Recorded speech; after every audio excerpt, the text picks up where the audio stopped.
Shalom Bapak Ibu yang diberkati Tuhan. Sebelum kita merenungkan kebenaran firman Tuhan, kita bersatu dalam doa. Kami mengucap syukur kepadamu ya Tuhan. Kami merasakan hidup kami saat ini adalah karena kasih dan kemurahan-Mu. Ajari kami tetap melakukan kehendak dan ketetapan Tuhan. Firman-Mu yang akan kami perdengarkan dan dengarkan bersama-sama. Biarlah Roh-Mu yang kudus menolong, memampukan kami untuk mendengar, mengerti, dan melakukan firman-Mu. Dalam nama Yesus kami berdoa. Amin. Saudara-saudara, Bapak Ibu yang diberkati Tuhan, firman Tuhan menyapa kita pada saat ini dari Amsal pertama ayat 13 sampai ayatnya yang ke-19. Amsal pasal pertama ayat 13 sampai 19. Kami akan bacakan firman Tuhan, demikianlah firman-Nya. Kita akan mendapat pelbagai benda yang berharga. Kita akan memenuhi rumah kita dengan barang rampasan. Buanglah undimu ke tengah-tengah kami, satu pundi-pundi bagi kita sekalian.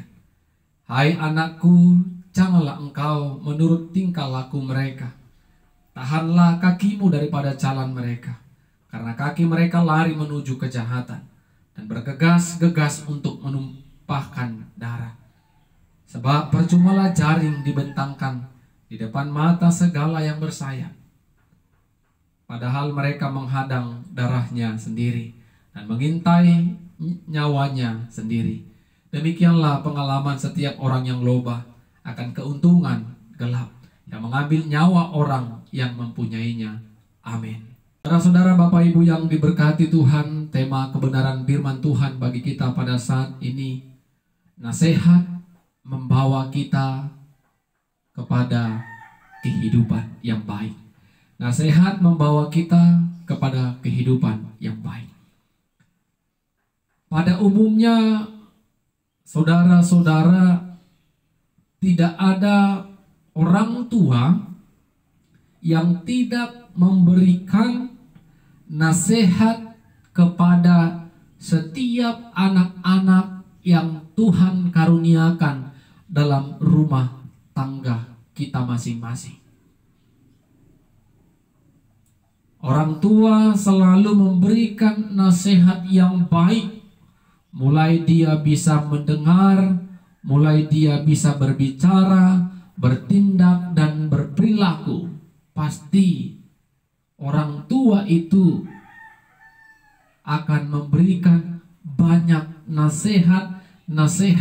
Bahkan nasihat itu tidak cukup hanya satu kali, berulang-ulang sampai orang tua tidak jenuh dan bosan.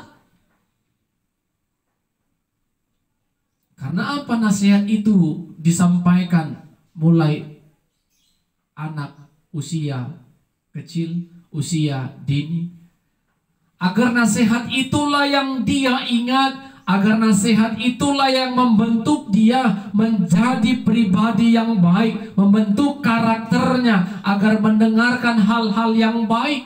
Karena nasihat yang disampaikan oleh orang tua adalah nasihat yang menuntun dan membawa kepada kebaikan. Sama seperti yang dikatakan pengamsal, yaitu Salomo dalam Amsal 1 ini. Didikan, ajaran itu seperti kalung, seperti karangan bunga yang akan memperindah kehidupan setiap anak-anak kita. Makanya kita sebagai orang tua jangan ada pernah mengatakan bosan aku menasehati anak-anakku. Jangan pernah bosan. Sedikit banyaknya orang yang mendengarkan nasihat kita, pasti ada yang diingat. Kalau kita bosan, jenuh, apalagi orang lain, mau kemana anak-anak kita ini? Dan pada dasarnya anak-anak yang mau mendengarkan nasihat itu umur-umur balita, mulai dari dia PAUD, TK, SD, SMP, dan kalaupun ada orang SMP yang sampai SMA, sampai ke dia ke perguruan tinggi, sudah sulit mendengarkan nasihat. Kenapa? Karena orang-orang yang beranjak ke remaja, ke dewasa, sudah banyak dipengaruhi oleh lingkungan-lingkungan sekitarnya. Tidak lagi nasihat orang tua yang menjadi panutan, tuntunan hidupnya. Kita tidak mampu membendung pengaruh lingkungan Bapak Ibu Saudara-saudara. Jadi sebelum mereka beranjak remaja ke dewasa, perlengkapilah anak-anak yang ada di sekitar kita dengan banyak nasihat-nasihat yang baik. Nasihat-nasihat yang akan menuntun, memperindah kehidupan mereka. Kita berdoa, Roh Kudus menjamah setiap orang-orang yang mendengarkan nasihat kita.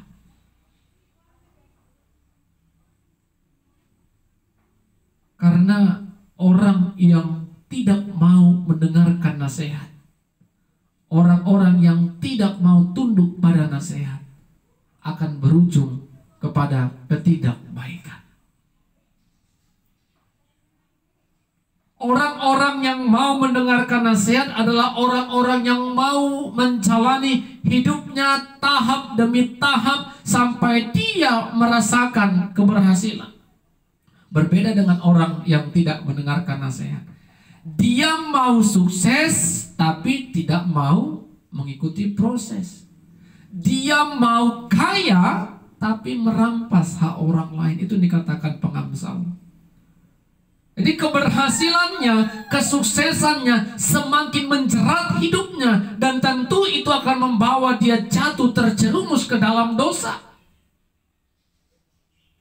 Itu orang pribadi yang tidak mau mendengarkan nasihat. Maunya simple. Mau kaya, korupsi.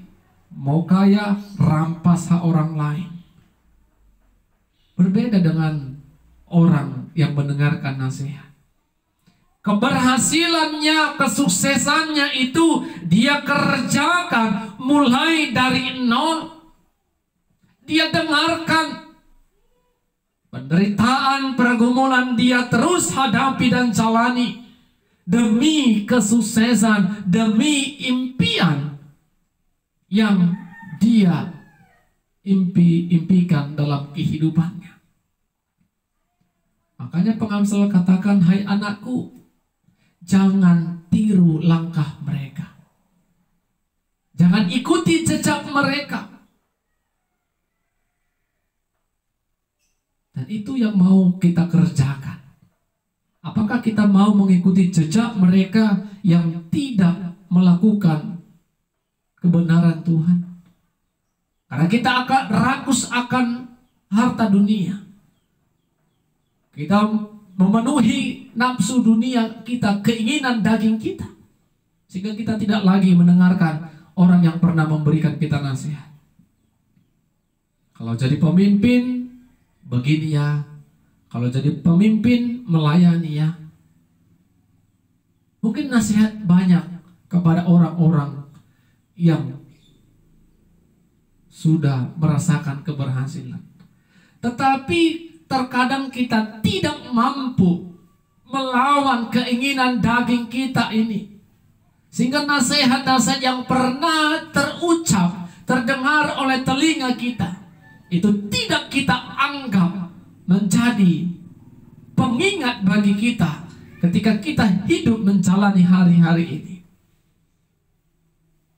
Mari Bapak Ibu yang diberkati oleh Tuhan, kalaupun anak kita dinasehati, walaupun kita mungkin merasa sudah dewasa, tetap dinasehati. Dengarkanlah nasihat itu, dengarkanlah ajaran itu, dengarkanlah didikan itu, karena itu akan menuntun, membawa kita kepada kebaikan.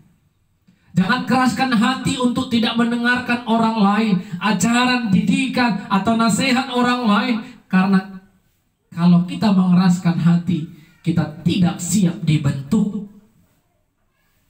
Nasihat itu, didikan, ajaran itu mempersiapkan kita untuk hidup lebih baik dan untuk hidup lebih melaksanakan apa yang menjadi kehendak dan ketetapan Tuhan.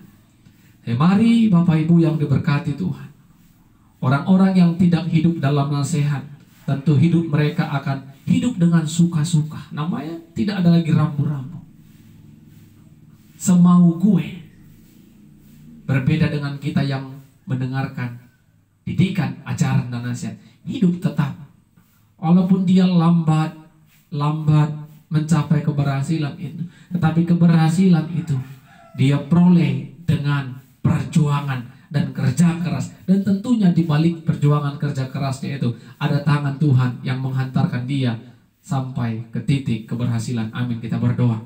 Kami bersyukur kepadamu Tuhan, firman-Mu mengingatkan kami betapa pentingnya nasihat, ajaran, didikan mempengaruhi hidup kami, sehingga kami boleh dibentuk, dididik menjadi pribadi yang baik, pribadi yang mengenal kasih dan kekuatan Tuhan. Kami percaya Tuhan, penderitaan, kesusahan, pengalaman akan menjadi bagian dalam hidup kami. Dan kami bersyukur kasih-Mu lah yang menolong kami sampai kami boleh bisa meraih apa yang Tuhan izinkan untuk kami nikmati. Roh Kudus Tuhan menolong setiap kami yang mendengarkan firman-Mu. Dalam nama Yesus kami berdoa dan mengucap syukur. Amin. Shalom Bapak Ibu, Tuhan Yesus memberkati kita semua. Shalom Bapak Ibu yang diberkati oleh Tuhan. Sebelum kita merenungkan kebenaran firman Tuhan, mari kita bersekutu di dalam doa. Segala puji dan syukur kami panjatkan kehadirat-Mu ya Tuhan. Kami boleh menikmati setiap berkat-Mu dan kemurahan-Mu di sepanjang kehidupan kami. Terima kasih buat pimpinan-Mu ya Tuhan. Roh-Mu yang kudus memimpin kami untuk memperdengarkan dan mendengarkan sabda Tuhan. Kau berkati hati kami dalam keterbatasan, kelemahan kami untuk mengerti akan kebenaran firman-Mu. Tapi kami percaya Roh Kudus Tuhan menolong setiap kami. Dalam nama Yesus kami berdoa dan mengucap syukur. Amin. Saudara-saudara, Bapak Ibu yang diberkati Tuhan, firman Tuhan menyapa kita pada saat ini dari Markus pasal 5 ayat 21 sampai ayat yang ke-43. Kami akan bacakan firman Tuhan bagi kita. Demikianlah firman-Nya. Sesudah Yesus menyeberang lagi dengan perahu, orang banyak berbondong-bondong datang lalu mengerumuni Dia, sedang Ia berada di tepi danau. Datanglah seorang kepala rumah ibadat yang bernama Yairus. Ketika ia melihat Yesus, tersungkurlah ia di depan kakinya dan memohon dengan sangat kepadanya, "Anakku perempuan sedang sakit, hampir mati. Datanglah kiranya dan letakkan tanganmu atasnya, supaya ia selamat dan tetap hidup." Lalu pergilah Yesus dengan orang itu. Orang banyak berbondong-bondong mengikuti Dia dan berdesak-desakan di dekatnya. Adalah di situ seorang perempuan yang sudah 12 tahun lamanya menderita pendarahan. Ia telah berulang-ulang diobati oleh berbagai tabib, sehingga telah dihabiskannya semua yang ada padanya. Namun sama sekali tidak ada faedahnya, malah sebaliknya keadaannya makin memburuk. Dia sudah mendengar berita tentang Yesus, maka di tengah-tengah orang banyak itu ia mendekati Yesus dari belakang dan menjamah jubahnya. Sebab katanya, "Asal ku jamah saja jubahnya, aku akan sembuh." Seketika itu juga berhentilah pendarahannya dan ia merasa bahwa badannya sudah sembuh dari penyakitnya. Pada ketika itu juga Yesus mengetahui bahwa ada tenaga yang keluar dari dirinya. Lalu ia berpaling di tengah orang banyak dan bertanya, "Siapakah yang menjamah jubahku?" Murid-muridnya menjawab, "Engkau melihat bagaimana orang-orang ini berdesak-desakan dekatmu, dan engkau bertanya, siapakah yang menjamah aku?" Lalu ia memandang sekelilingnya untuk melihat siapa yang telah melakukan hal itu. Perempuan itu yang menjadi takut dan gemetar ketika mengetahui apa yang telah terjadi atas dirinya, tampil dan tersungkur di depan Yesus, dan dengan tulus memberitahukan segala sesuatu kepadanya.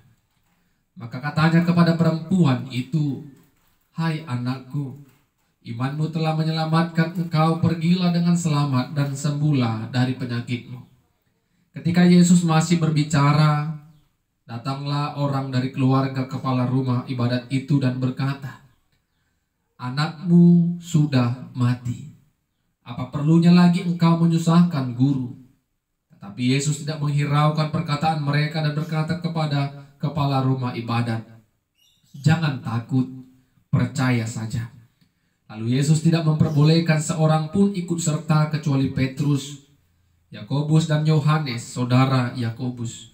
Mereka tiba di rumah kepala rumah ibadat, dan di sana dilihatnya orang-orang ribut, menangis dan meratap dengan suara nyaring. Sesudah ia masuk, ia berkata kepada orang-orang itu, "Mengapa kamu ribut dan menangis? Anak ini tidak mati, tetapi tidur." Tetapi mereka menertawakan dia. Maka diusirnya semua orang itu, lalu dibawanya ayah dan ibu anak itu, dan mereka yang bersama-sama dengan dia masuk ke kamar anak itu. Lalu dipegangnya tangan anak itu, katanya, "Tali takum," yang berarti, "Hai anakku, aku berkata kepadamu, bangunlah." Seketika itu juga anak itu bangkit berdiri dan berjalan, sebab umurnya sudah 12 tahun. Semua orang yang hadir sangat takjub. Dengan sangat ia berpesan kepada mereka supaya jangan seorang pun mengetahui hal itu. Lalu ia menyuruh mereka memberi anak itu makan. Amin. Saudara-saudara, Bapak Ibu yang diberkati Tuhan, tema kebenaran firman Tuhan bagi kita pada saat ini, iman yang menyembuhkan. Iman yang menyembuhkan. Pada umumnya manusia setuju kalau kesehatan adalah hal yang paling penting di dalam kehidupan manusia. Karena tanpa kesehatan, manusia tidak bisa bergerak secara bebas, melakukan aktivitasnya, bekerja, dan melakukan setiap kegiatan-kegiatan seperti yang dikerjakan oleh orang banyak. Oleh karena itu, ketika manusia itu jatuh sakit, maka manusia akan berusaha untuk bisa sembuh dari sakit penyakitnya. Mungkin melalui obat-obatan, makanan-makanan yang sehat, dia akan terus dan selalu konsumsi karena manusia itu menganggap kesehatan itu adalah segalanya dalam kehidupannya. Bahkan banyak orang yang mengeluarkan biaya-biaya, dana-dana yang besar demi kesembuhan sakit penyakitnya. Tidak cukup hanya dokter yang ada di dalam negeri, mereka juga pergi ke dokter yang ada di luar. Itu menunjukkan bahwasanya kesehatan adalah bagian yang sangat penting dalam kehidupan manusia. Sehingga seberapa besar pun biaya yang dikeluarkan demi kesehatan, manusia akan keluarkan itu.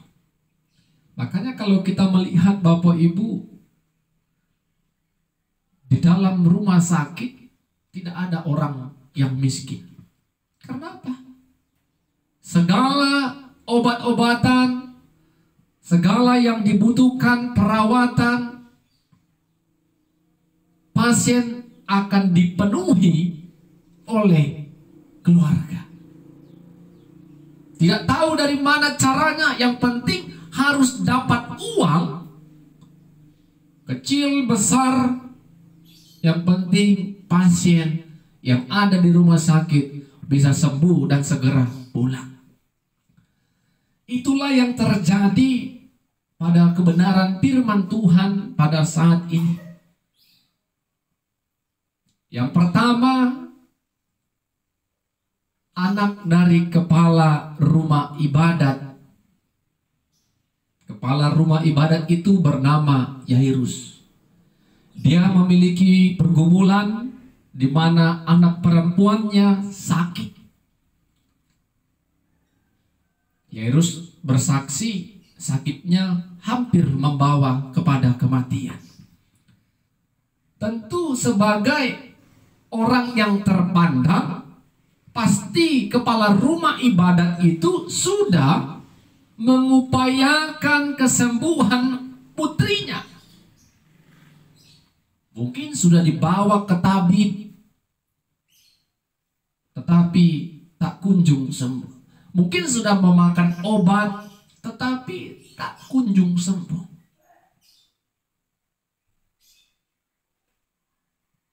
Ketika usaha yang dikerjakannya secara manusia tidak mendapatkan hasil, kepala rumah ibadat pernah mendengar kalau Yesus punya kuasa untuk menyembuhkan sakit penyakit. Sehingga ketika Yairus bertemu dengan Yesus, apa yang dikerjakan oleh Yairus? Dia tersungkur di hadapan Yesus dan bermohon kepada Yesus. Kita lihat Bapak Ibu. Sebagai kepala rumah ibadat, mungkin dia adalah orang yang terpandang. Mungkin dia adalah orang yang dihargai. Tetapi dikala pergumulan sakit penyakit putri yang dikasihinya tak kunjung sembuh, dia buang semua kehormatan, harga diri, dan dia berlutut di hadapan Yesus dan bermohon, kalau kau meletakkan tanganmu atas anakku, dia akan selamat dan tetap hidup. Itu iman dari kepala rumah ibadat. Keyakinannya penuh kepada Yesus. Kalau Yesus menumpangkan tangan atas putrinya, putrinya akan selamat dan tetap hidup. Sebuah iman.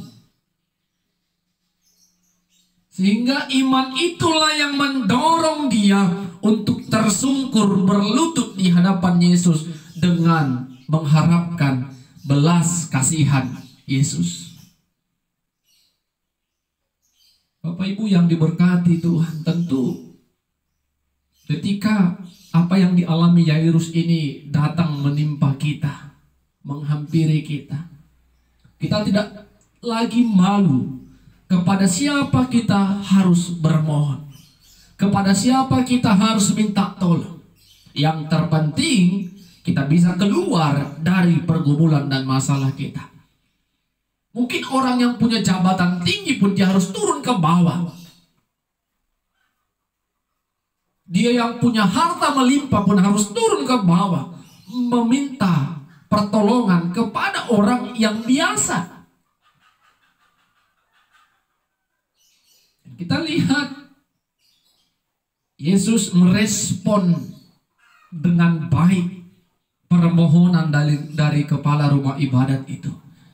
Yesus bersama dengan murid-muridnya, bersama dengan Yairus pergi berjalan menuju kepala rumah ibadah. Tentu dalam perjalanan Yesus diikuti oleh orang-orang banyak. Orang-orang berbondong-bondong di belakang, orang-orang berbondong-bondong bersama berjalan dengan Yesus. Dan di dalam perjalanan menuju rumah kepala ibadat tadi, ada hal yang terjadi. Ada seorang perempuan yang sakit pendarahan sudah 12 tahun lamanya. Alkitab tadi mencatat perempuan itu sudah mengupayakan pengobatan, pergi ke tabib, tapi penyakitnya tidak sembuh, malah semakin parah. Tentu dalam pengobatan itu perempuan tadi mengeluarkan dana. Apa yang ada pada dia, harta yang ada pada perempuan itu habis demi kesembuhan dan biaya pengobatannya, tetapi tidak menghasilkan kesembuhan. Tetapi perempuan yang sakit pendarahan itu pernah mendengarkan tentang sosok Yesus. Karena tidak ada lagi cara yang bisa menyembuhkan dia. Kepercayaan perempuan tadi sepenuhnya kepada kuasa Yesus. Dia berkata, asal ku jamah saja jubahnya, aku akan sembuh. Tentu Bapak Ibu, apa yang diimani oleh perempuan yang sakit pendarahan 12 tahun ini tidak begitu mudah untuk dia kerjakan, menjamah jubah Yesus sembuh. Dia butuh perjuangan karena kita tahu orang yang sakit pendarahan itu dianggap najis. Sehingga dia membutuhkan keberanian untuk tampil dan mendekati Yesus. Kita lihat Bapak Ibu bagaimana yang dikerjakan oleh perempuan tadi. Mungkin karena dia sudah habis akal, mungkin karena dia tidak lagi bisa tahan menghadapi penderitaan sakit penyakitnya. Bapak Ibu, 12 tahun itu adalah waktu yang cukup lama. Seorang perempuan harus menderita pendarahan.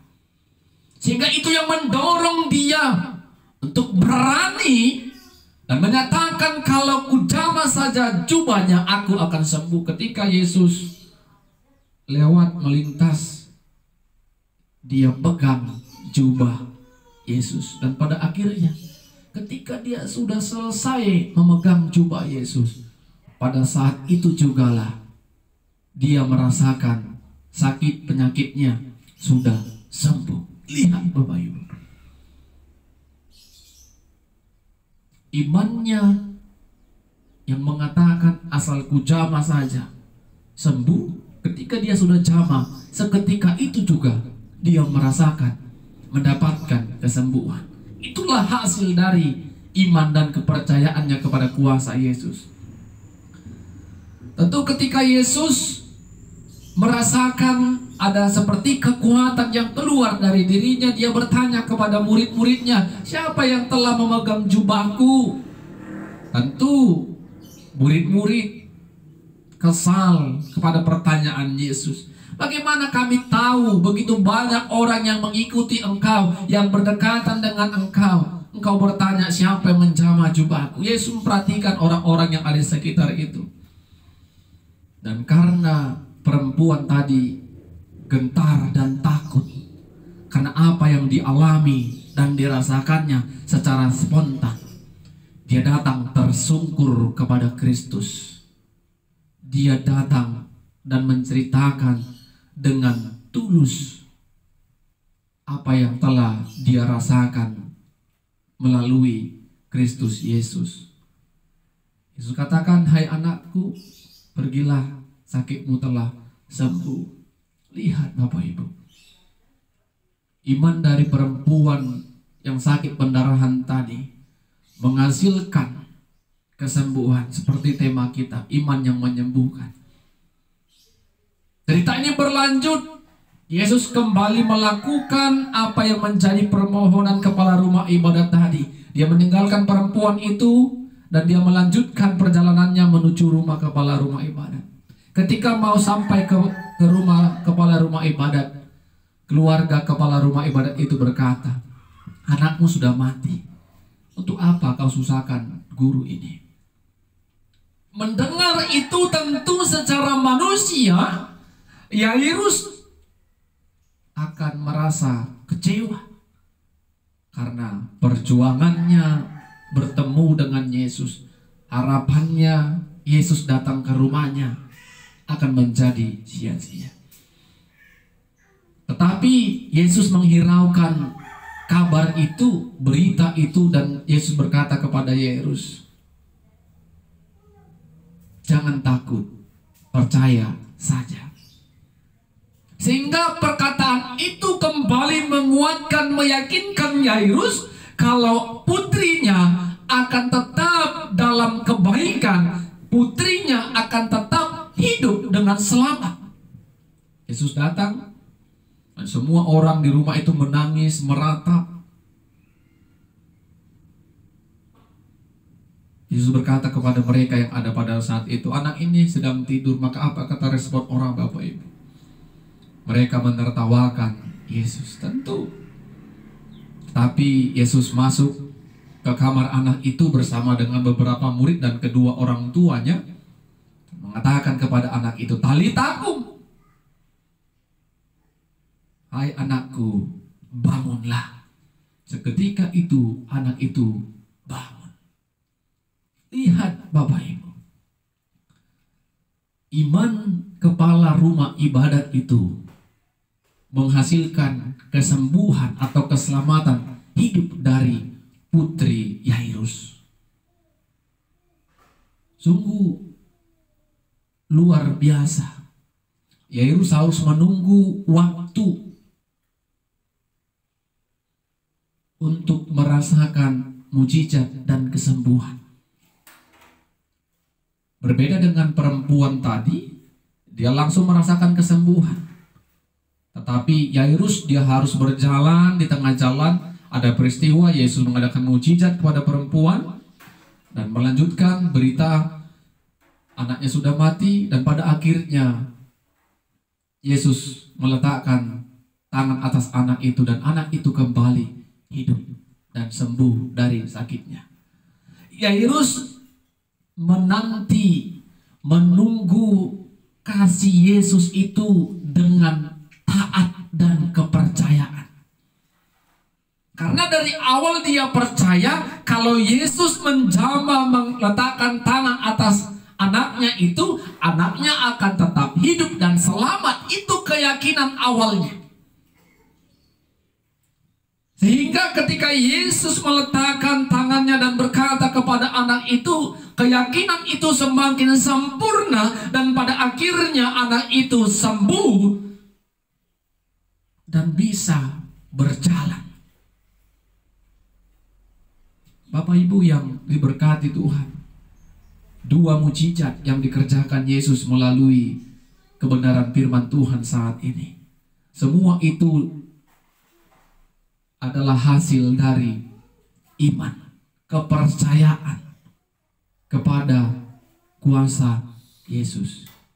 Kepercayaan itulah yang mendorong kepala rumah ibadat untuk datang kepada Tuhan, bermohon kepada Tuhan, berani membuang, menghilangkan harga diri.